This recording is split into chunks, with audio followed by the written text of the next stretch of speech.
The meltdown you handled this week did not start with the screaming. It started earlier, sometimes 20 minutes earlier, sometimes even longer. And once you learn to spot the trigger, everything about handling the big behavior changes. I've spent 18 years working directly with children and families in behavior crisis, and in this video, I will show you where the trigger actually is, the 3 myths keeping good parents stuck, and exactly what to watch for this week. If you appreciate me making this type of content, let me know by gently tapping the like button. Let's get started. Something I wish someone had told me 18 years ago when I first started this work. The meltdown that you are dealing with, the one in the grocery store, the one in the classroom, the one in the exam room, it did not start when the screaming started. It started earlier. Sometimes it started 20 minutes earlier. Sometimes it started earlier that morning. But learn to see where it actually started. Everything about how you handle big behaviors changes. By the end of this video, you're going to know what a trigger really is, the 3 biggest myths that keep adults stuck, and exactly what to look for so that you can catch it before it starts. Let's get into it. If we've not met, I'm Megan Ham. I've spent 18 years as a therapist working directly with children and families in behavior crisis. Therapy rooms, homes, schools, foster care systems, but I'm also a foster to adoptive mom. So I've lived this on both sides as a professional and as a parent at the end of their road. Everything I share on this channel comes from that work, not theory, but the real thing. I want to take you inside my office for a minute because there's an important moment that happens in my work with parents and caregivers over and over again, and it's happened for the last 18 years. A parent sits down across from me, and before we ever talk about the child, I can see the cycle that they're living in. It's written all over them. The meltdown happens, then comes the guilt about how they handled it, then comes the dread, walking on eggshells, waiting for the next one to happen. And then guess what? The next one happens. And it's usually it comes at the worst possible moment and it starts all over again. Meltdown, guilt, shame, dread, repeat. And somewhere in that first conversation, almost every parent leans and tells me, Megan, what am I doing wrong? In 18 years, that is the question I've heard more than any other question. Because by the time a parent is sitting on my couch, they've already decided the problem must be them. So let me say to you what I say to them. If you've ever asked yourself that question in the middle of the night after you've had a hard day, you are not doing anything wrong. You are stuck in a cycle. And being stuck in the meltdown cycle is one of the most stressful things a parent can live through. Your nervous system is all toe up, right? You're exhausted. You're dreading after school. You're dreading, hearing the school bus pull up becomes a trigger for you because you don't know who's going to get off that bus. You don't know what mood they're going to be in. You don't know what is going to be the trigger. But you're not failing. You're tired. You're depleted. And those are 2 different things. So here is what we actually do in the room. And I want to walk you through it because in this work, we slow down the meltdown, right? We take the last 2 or 3 big ones and we lay them out like a map. We do like a timeline. And we stop asking the question, how do I make this stop? And we start asking the question, what is the behavior trying to say? Because every big behavior is communication. A meltdown is a child saying something they do not have the words or the regulation to say out loud. And underneath the message, there is always an unmet need. The need to feel safe, the need to feel connected, the need to know what is coming next, the need to have some say, some control in a world where adults decide almost everything. Sometimes it's as simple as food, rest, or a break from the noise. The behavior is the smoke. The need is the fire. And you cannot put out a fire by just fanning the smoke, right? I've sat with hundreds of parents and hundreds of families as they make the shift. And I can tell you exactly what it looks like. Shoulders drop, sometimes crying, honestly, because for the first time, the meltdowns make sense. Their child is not broken. They understand that they are not broken. There was a message in the meltdown, and the whole time, nobody ever taught them how to read it. That is what this whole video is about, learning how to read it.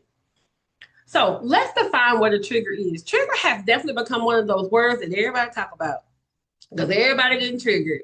But trigger really is anything inside a child or around a child that flips their brain from thinking mode to survival mode. So here's the plain science I want you to understand. When the child feels safe and regulated, the thinking part of their brain is online. They can listen, they can reason, they can wait their turn, they can use their words. But when something signals danger to their nervous system, and I don't mean like actual danger, I mean danger that they feel, that their brain has told them that it is a dangerous situation, that it's an unsafe situation, the brain does what the brain is designed to do. It'll shut down the thinking part and it goes straight into survival mode. And survival mode looks like fight, flight, freeze, or even fawn. This is why reasoning with the child that's melting down doesn't work. Reminding them of the consequences of what's gonna happen if they don't cut it out doesn't work. You are talking to the part of the brain that is no longer online. They don't understand what you're talking about. And here's why this matters so much. In my framework, the one that I train hospital systems and schools and parents in, it is the A in heart is assessed for triggers. It sits right in the middle of the framework on purpose because you cannot respond well to a behavior you do not understand. Behavior is communication. Every big behavior is a child telling you something they do not have the words or the regulation to say directly. The trigger is the message, and really the meltdown is just the way that the message is given to us. So think about like the trigger is the message and the meltdown is the envelope we put it in. And so triggers usually fall into a few buckets. So I'm going to give you the big ones to watch for when you're having a child that is easily triggered. One is transitions, endings and beginnings. It's probably the most single common trigger I've seen in 18 years. And when parents map their child's meltdown, most of them cluster right there at transitions. Two, sensory overload, noise, lights, crowds, itchy clothes, echoes in the classroom, fluorescent lights all around them. Number three is body stuff, just natural hunger, exhaustion, pain, needing to move. Never underestimate what a good snack and a nap can do for a kid who's easily triggered. Four, loss of control, feeling powerless, having no choices, being told what to do without any say in the matter. And five, reminders of hard things. For children who've been through trauma, ordinary things can carry some heavy memories. The tone of the voice, a smell, a closed door, the body remembering even when the child cannot explain it. Now that we understand what those triggers may look like, I want to talk about three myths that usually show up for us adults. The myth number one is that the behavior comes out of nowhere. I hear people say all the time that they went from 0 to 100 really quickly. And I understand that, but I also tell them that 1 through 99 are still there. And so the goal is to be able to figure out what is the 1 through 99? What are some of the signs that show up? Whether it be clenched fists, whether it be the child getting quiet, whether it be a look on their face, whether it be tears in their eyes. Different things come up to let us know that the meltdown is coming. Number two, talking about triggers is just making excuses for bad behaviors. Y'all, I have to talk to parents about this all the time. Understanding that a child is triggered and is causing a meltdown does not excuse the behavior. But what we're saying is that if we are able to understand the trigger, then we're able to understand the behavior. And it's really a more like explaining it, and an explanation makes us to be able to prevent it easier. So a person who, let's say like a firefighter, I always love firefighters, talking about firefighters in the work that they do and dealing with behaviors and crisis.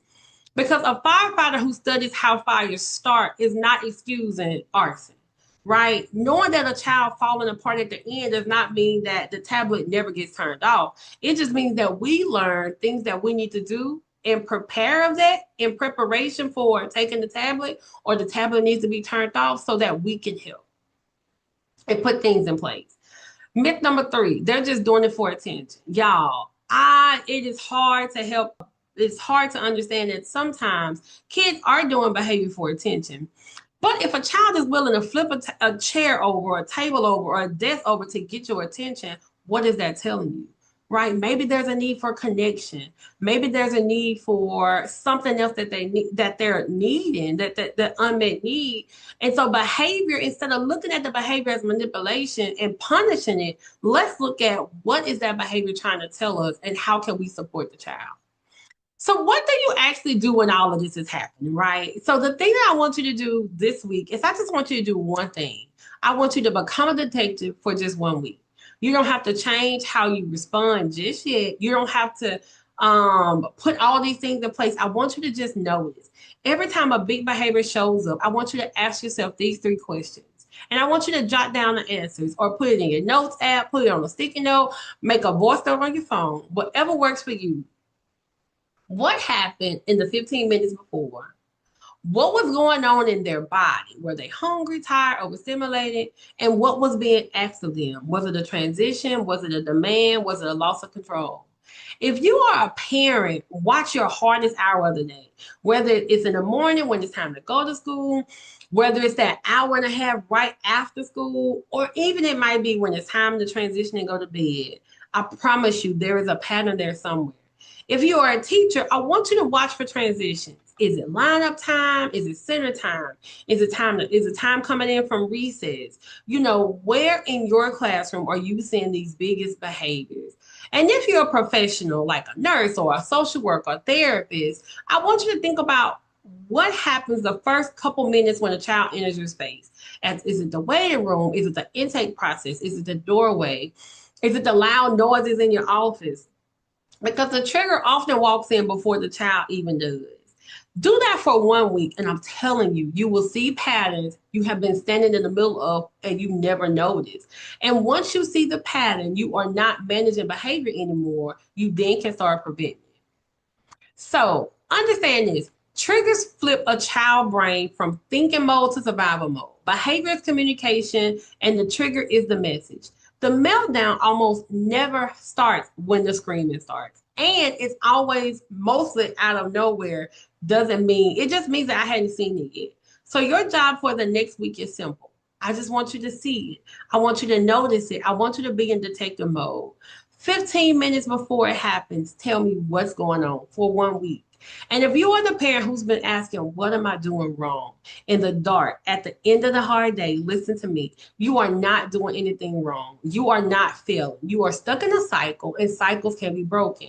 It starts when you stop asking, how do I make the behavior start? And we start looking at what is the behavior trying to say. If this reframes something for you, this channel is where I take 18 years of clinical work with children in crisis and families, and I turn it into tools you can actually use, whether the child is in front of you, or if they're your student, or if they're your patient, or if it's the one sleeping down the hallway. So hit subscribe, because next up I'm covering what to actually do in the moment once the meltdown has already started. And you do not want to handle one more of these without those tools. Now I want to hear from you. Think about the last big meltdown you handled. Go to be a detective in the comments. What do you think the real trigger was? I will read every comment and I'll be there answering. I'll see you in the next one.